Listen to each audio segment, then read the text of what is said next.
Hello and welcome to Anxiety Hacks. I'm your host, Kate Hudson-Hall, and thank you so much for listening. So I am an anxiety therapist and also an author.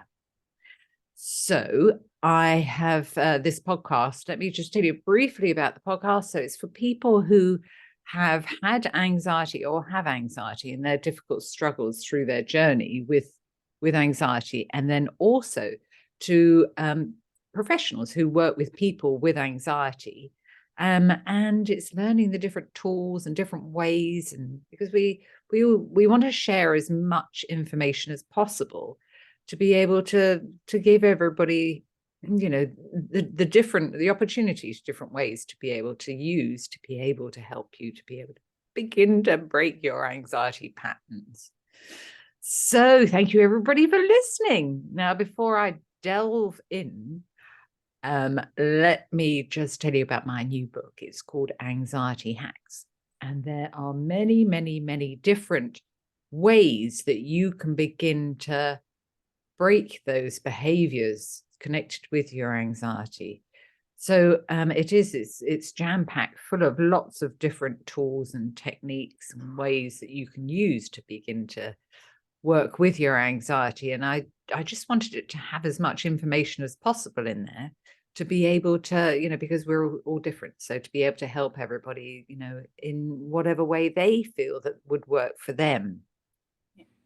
So I'm very excited. So if you wanted to check it out, it is on Amazon, called Anxiety Hacks. Now, our fabulous guest today is Wanda. Now, Wanda is a 29-year-old Latina mother and also a psychology student, advocating for women who have experienced trauma and also are challenged by their mental health. Wanda battles with social anxiety, and this has become more prevalent in her adult life after the resurfacing of childhood traumas. She has a difficult time socializing in areas around work, around school, well, any social interactions in which she's around people that she doesn't know. And I think that's quite a difficult time for a lot of people. And even picking up the phone or making phone calls is a real challenge for her. And she believes this stems from a childhood trauma she experienced at home growing up in a domestic abuse household. And she's also experienced suicidal tendencies, which is why she challenges herself by sharing deeply personal stories to highlight that speaking up doesn't have to be so scary. Oh, Wanda, thank you so much for joining us. We really appreciate it. Thank you. Thank you for having me today. Oh, yeah. Thank you so much for joining us. So tell us about what life was like growing up in that difficult environment. So from the young age of 6, 7 years old, I started experiencing domestic abuse between my parents. My dad was the abuser in the household. And I was exposed to a lot of that. There was a big major life change in 2000, the early 2000s. I was around the age of 7 or 8 when my dad came home drunk one night, and my mom graciously tried to get him to leave and come back on, the next day in a better mood, but it didn't go well. He ended up beating her up very bad. And throughout that event, I also had a younger brother who was born with a heart disease, which had him intubated with a lot of machines. But during that incident, I took my brother into the living room while my parents were arguing in my brother's room. However, at that age, I was smart enough to memorize my aunt's phone number, which was my mom's sister's. And in the process of me picking up the phone, my dad had crossed the living room to get to the kitchen to get a glass to throw it at my mom. Right. So during that moment, when I was picking up the phone, waiting for my aunt to pick up, I decided to put the phone down in fear that my dad would catch me. And I feel like that trigger, that specific event, I didn't realize that my social anxiety would affect me later in adulthood life until the past recent years, where I have had the opportunity to do some healing. And one of the childhood traumas that resurfaced was that specific event. And it made me realize the link between me not wanting to pick up phone calls or even make phone calls because of the link of during that event. I still hold a lot of guilt, even though many people say you're a child, it wasn't your fault, you can't put that guilt on you. But as a daughter, as no child in general likes to see any parent go through a situation like that. And knowing that you were so close to getting help and you couldn't because of the fear of also getting hurt, it's a guilt that I still carry to this day. I don't punish myself as much as I used to before, but it's still something that the wound is still there. Yeah. It sounds like, there's I mean, it's just amazing that you're talking about it, that you have the courage to talk about that and revisit that experience, that really difficult time. Yeah, and that same year, I actually, not only did that happen, but I was also sexually molested by an uncle of mine as well.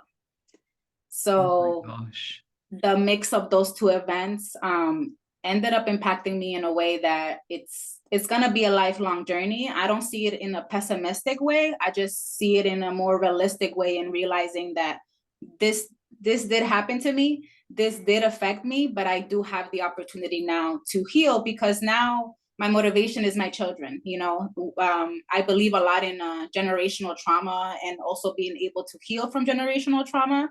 Yeah. And so I believe in me speaking up. It's just a step forward in the right direction to hopefully teach my children that their voice matters. Yeah, absolutely. Yeah. I was sexually abused when I was 9, and I didn't speak to anybody whatsoever because I was told by the abuser, it was a secret. We weren't allowed to tell anyone. And I didn't speak to anybody and never talk about it till I was in my 30s. But in the meantime, I developed bulimia. And I know that that was part of the reason why I developed bulimia. One of the reasons. And I didn't know how to talk about it until I started to found a therapist that I felt really comfortable with and opened up, started to work through that difficult time. So I fully understand where you're coming from, and it's, you're so brave to be able to speak out about that. Yeah, it's something that it took me a while. As I've mentioned earlier before recording this, speaking about these matters, it didn't happen until literally just last year. I had gone through a lot of suicide ideation because of that, and because I was sexually molested.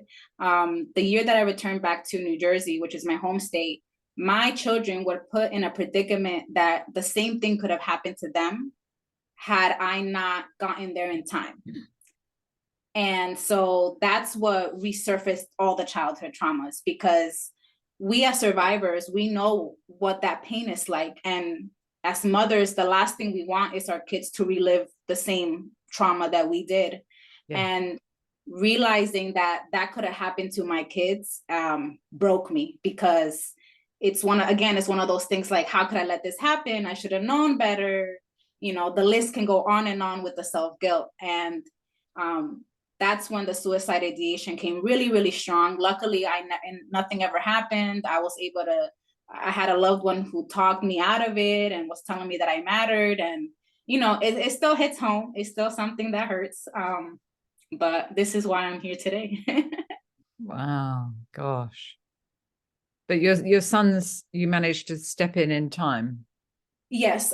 So this was, unfortunately, from their father's side, their stepfather. He was known to have a history with the father of my children's sister, so my sister-in-law at the time, in her younger years as well. Her stepfather sexually molested her for many years. And unfortunately, my mother-in-law at the time didn't believe her, never did anything about it. And so it wasn't until the father of my children's nephew they were all together that day with the stepfather, and another family member there caught the stepfather with their pants down in the basement. And that's when they decided to take action and call the police. So I had no idea. They were supposed to be taken care of by their grandmother, but the grandmother was out working, so he was the one in charge.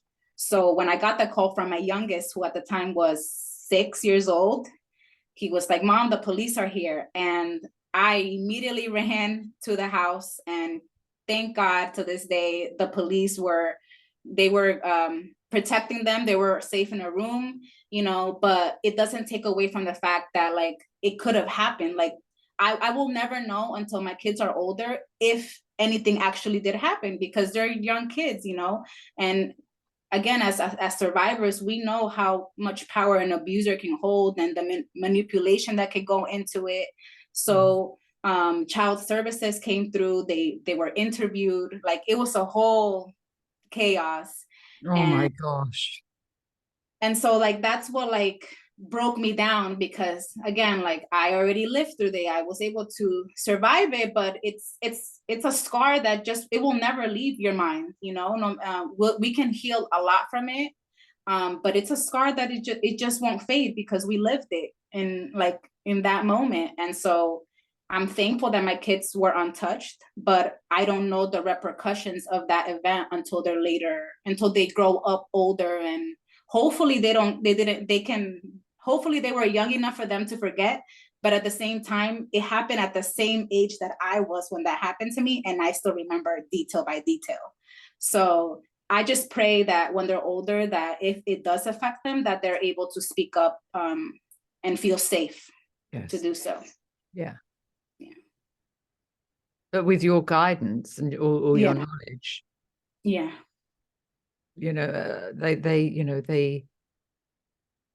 have a head start compared with anyone else.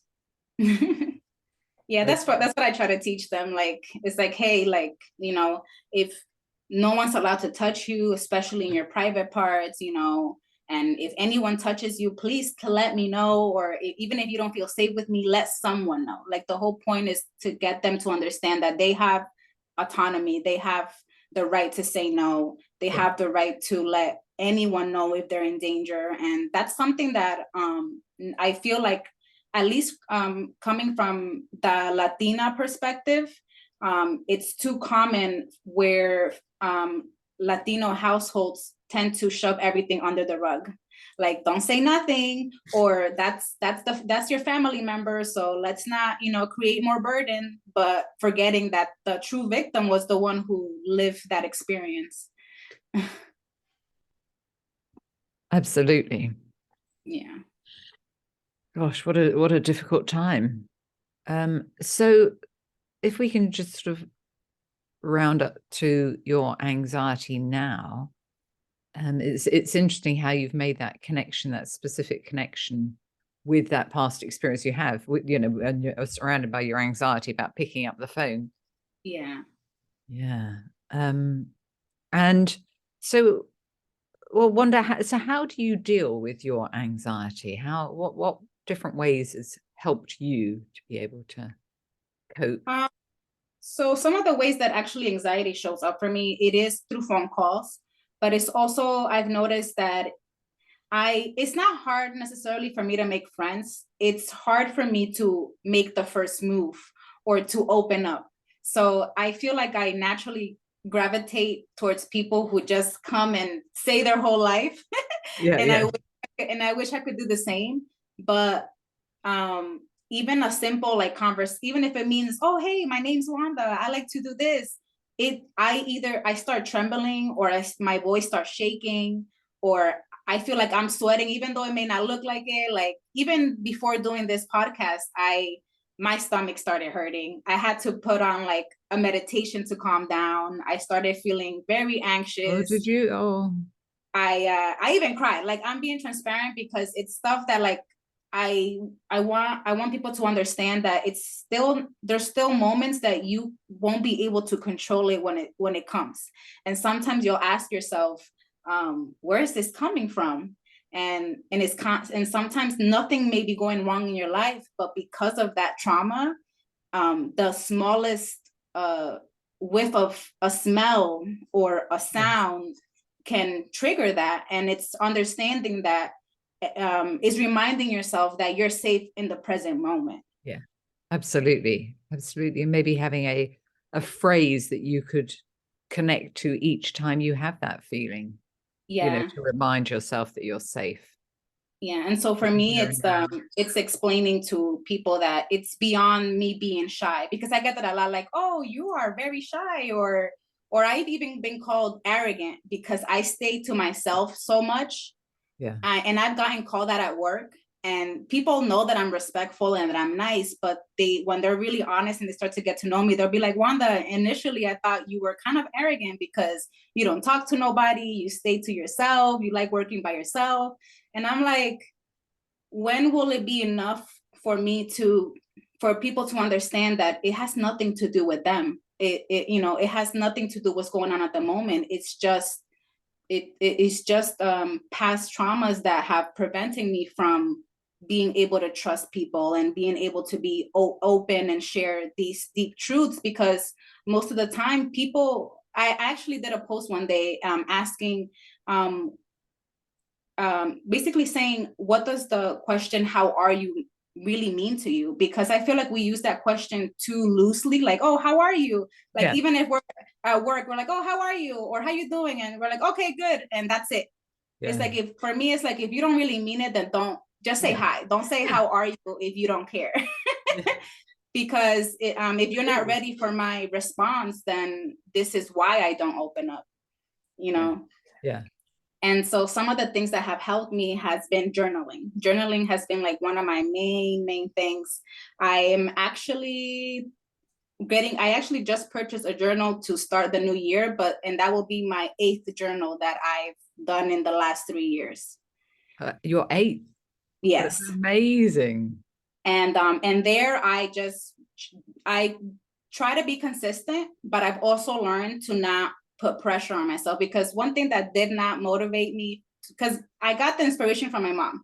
My mom has dozens of journals that helped her during her abusive years. And at first I'm like, Mom, how can you just write to write? Like, I saw it more as a task than as a healing exercise.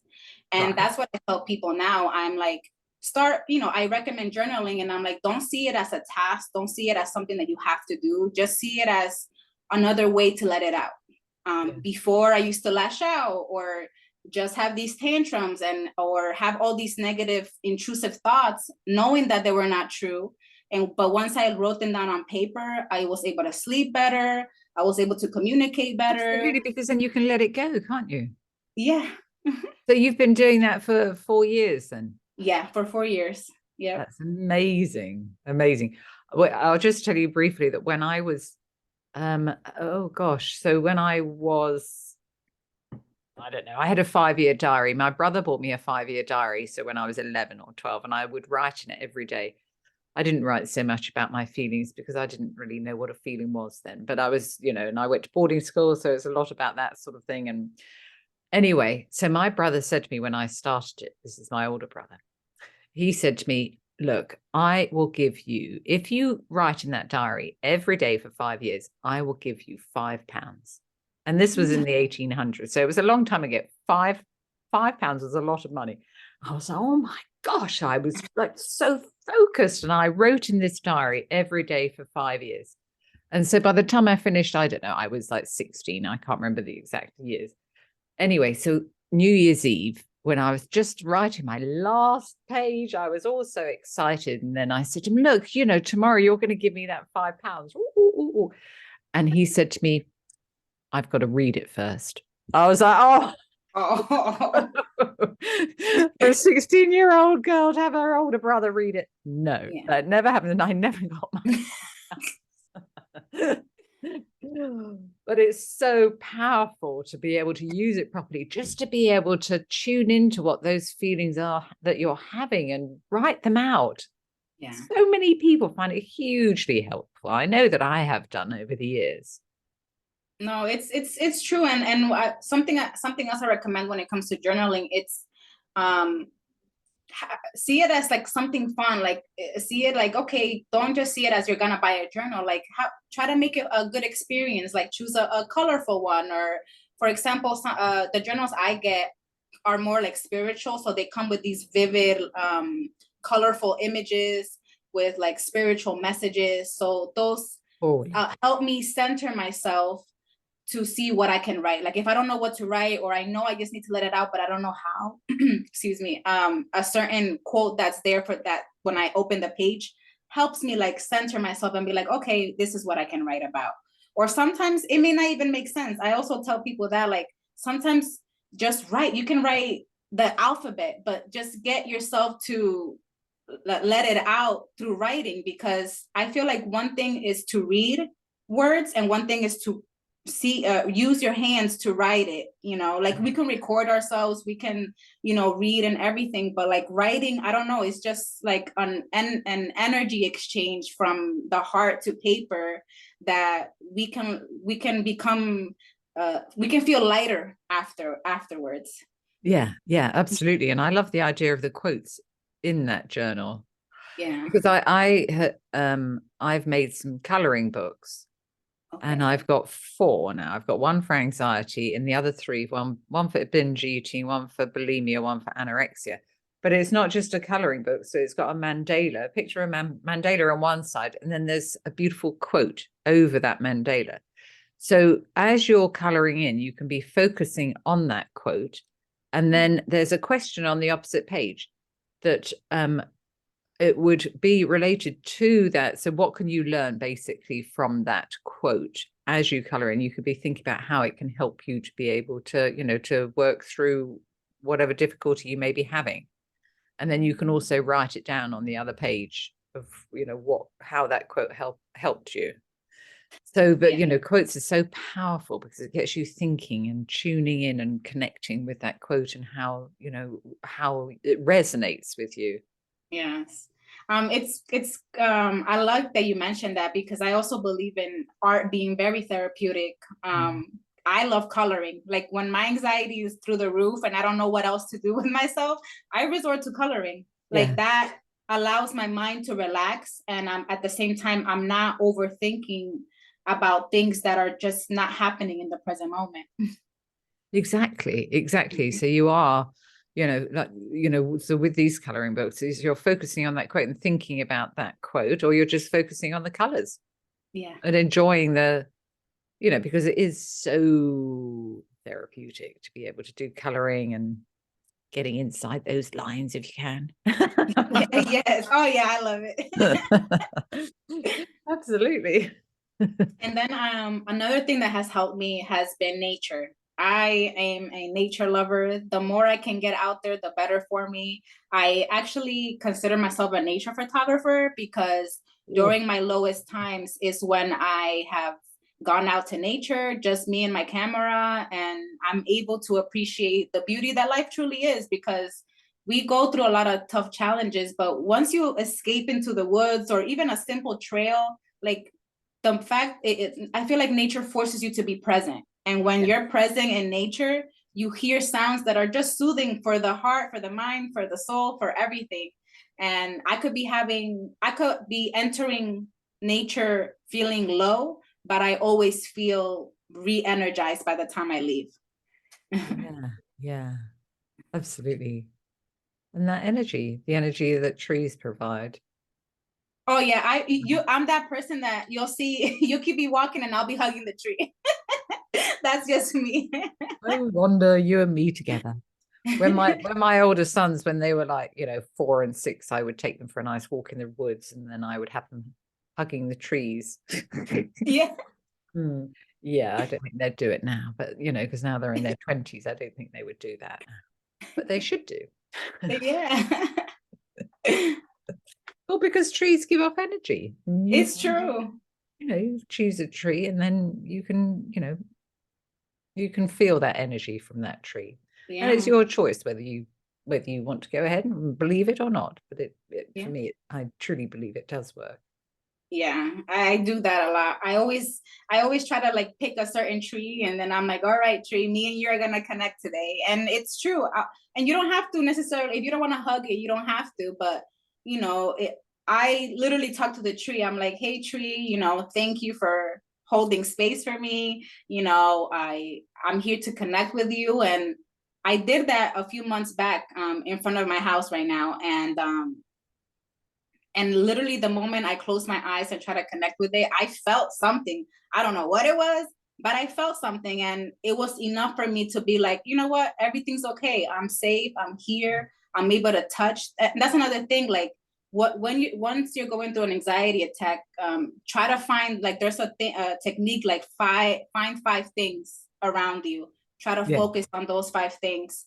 A lot of breath work is still something I'm practicing, but I found that deep breathing exercises are also good, because that's another thing. Growing up as a child, my dad, if he saw me crying, he would hit me more. So the way I breathe is like kind of like hyperventilating. So I've come a long way, but when I do find myself going through anxiety attacks, I still have that hyperventilating, and it's reminding myself, breathe. Oxygen is so important, and we forget about that a lot. Absolutely, we forget to breathe, don't we? Especially if we're tense and really struggling at that particular time. Yeah. Yeah. Oh, good. And so what are you doing now? Right now, I started actually, I'm still doing with the journaling. I'm actually in the process, because for a few years I didn't have any insurance. So now I'm in the process of finding a therapist. When I was in my younger teenage years, I was actually in therapy for a few years. But because I lived life a little too fast, I stopped therapy. But I realized that it's something that I actually did enjoy. It took me a while, because I was one of those people that I'm like, why am I going to talk to a stranger? They don't know nothing about me. But in me shifting my perspective, that it's just someone that will be neutral, that doesn't know you. So there's no judgment to come from that. It just makes you feel more safe, because we can talk to friends, we can talk to family members, but there will always be a bias in there down the line. And I know therapy may not be for everyone. And I know, like, people like myself who can't just go out there and pay for a good therapist. This is where other alternatives come into place, like the journaling, like going out to nature, even face tapping. I started doing that. Oh, the emotional freedom technique I teach. Yeah. Oh, it's tapping on a routine of points while thinking about any negative feeling, and you can reduce down that feeling. Oh, we love that. And the binaural beats, it's something that I've started a lot this year. So it's easy to look up on YouTube or anywhere. Binaural beats, if I'm struggling with anxiety, I just put binaural beats for anxiety. If I feel sad, just binaural beats for sadness. And it's literally just sounds, and they're meant for the brain, the wavelengths and all of that. And I found it very soothing. What's it called? Neural beats? Binaural beats? Yeah, binaural beats. Right, yeah. Neural beats. Yeah. It's like a certain it's connecting with the part of the brain waves that to calm down. Mm-hmm. Nice. Very nice.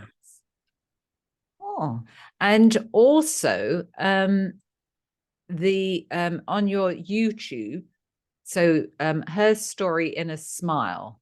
Yes. So tell us a little bit about that.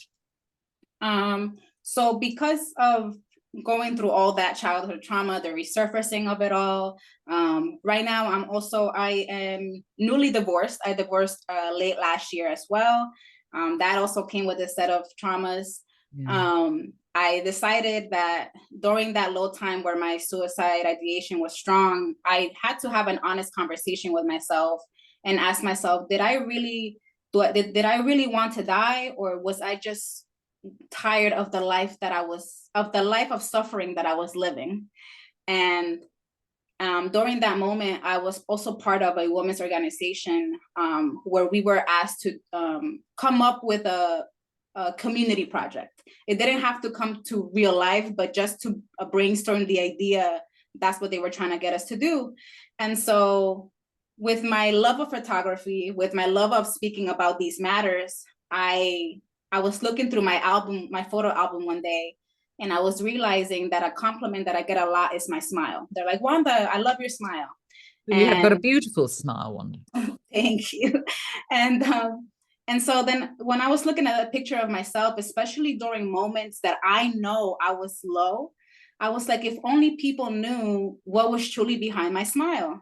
And if only people knew what was behind a woman's smile in general, because when I started this project, I just wanted to help everyone, men and women, especially because I'm a boy mom. So I'm like, how can I not talk about men too? But I realized that I can relate more as a woman, and I can speak to women easier because as women, we understand more of each other when we open up about these matters, because we may feel like we're alone, but once you hear another woman's story, you're like, wow, she lived through the same thing as me. We may have had little bits that are different, but the overall subject is the same. It's unfortunate that there's so many women who have been sexually abused, who have gone through domestic violence, who have eating disorders, who have mental health illnesses, and we feel like we're alone. And then sometimes people telling us that we're gonna be okay, or just giving us that one compliment can truly save a life. Sometimes I feel like as people, we feel like if we don't do something grandiose, then what's the point? And it doesn't have to be anything big, like just allowing another woman to open up and remind them that it's never too late to reclaim their voice. For me, it's a beautiful thing. It's what helped me. And so I initially started this movement last year, and I started off by sharing my personal stories, but then I decided to come up with a series called Behind My Smile Stories. And that's where I started reaching out to women, and I'm like, hey, I would love to showcase your story. And so what I do is I ask for a photo of them and any story that they wish to share. I don't put the pressure, I don't give a timeline. And the reason why I don't give a timeline is because I know if it took me over a decade to open up, I can only imagine the woman who's looking at my movement and thinking, wow, I wish I could speak. I wish I could share my story, but I'm scared, or I'm afraid I'm going to be judged. And it's reminding that you lived this experience. No one else lived through it. You had to live through the pain and suffering, and you are worthy of being heard. You are worthy of being seen. And so even though I may not be a business, my movement is more towards a community feel, reminding women that just by sharing your story, you are starting your liberation process, your healing process. And so I do that. I curate the story. So if you send me your story, I won't edit any words you say. All I do is make it look, I try to personalize it. So right now, let's say I'm speaking to you and you're going to share your story. Just by talking to you, I already have an idea how I'm going to personalize it, but I use your exact words. And something that I started doing this year has done 2 versions, the story written post and the audio post. Because again, reading words is powerful, but when you hear a story, it brings an emotional passage that just gravitates the public to want to listen to you more and just give you that attention that you deserve. And attention doesn't have to be seen as a bad thing. And validation, I feel like, is also a word that people misinterpret, because it's not that we need other people to validate our truth, but it's good to feel seen. Like, for me, validation is being seen. And that's what I like to do. That's what I like to offer women. Oh, that's beautiful, Wanda. Beautiful. So if people wanted to come and find it. So my main page is on Instagram. Right now, I don't have a main website. So my main page, my movement is on Instagram. And then on YouTube is and where the handle is at Her Story and a Smile. It's one word. At Her Story and a Smile. And the same for YouTube. The same for YouTube, yeah.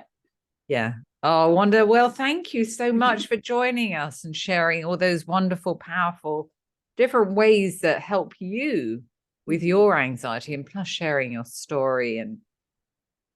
And you know, and I think I can say for everybody, we're so pleased that you are, you know, in such a better place now. Thank you And so then you know, you've got some good, powerful tools to be able to help you with Yes. the difficulties and your, you know, your positive pathways. So that's really exciting. So thank you No, so thank much. you. No, thank you. I want to thank you again because, as I mentioned, it's women like you who give me that that little put, that gentle push, to remind myself, hey, you know, my voice. And not only does it matter, but there's a woman out there supporting me too. And so I want to thank you a million times over for this Oh, opportunity. Wanda, thank you. Thank you. That's so sweet. Thank you.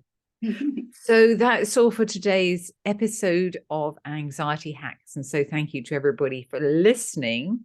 And when you get a moment, before we go, make sure that you subscribe to the podcast on Apple iTunes or wherever you may listen. That will be fantastic. And let us know what you think of the podcast by leaving us a review on Apple Podcasts. That will be super, super duper. So thank you so much to everybody for listening. And I look forward to chatting with you in the next episode.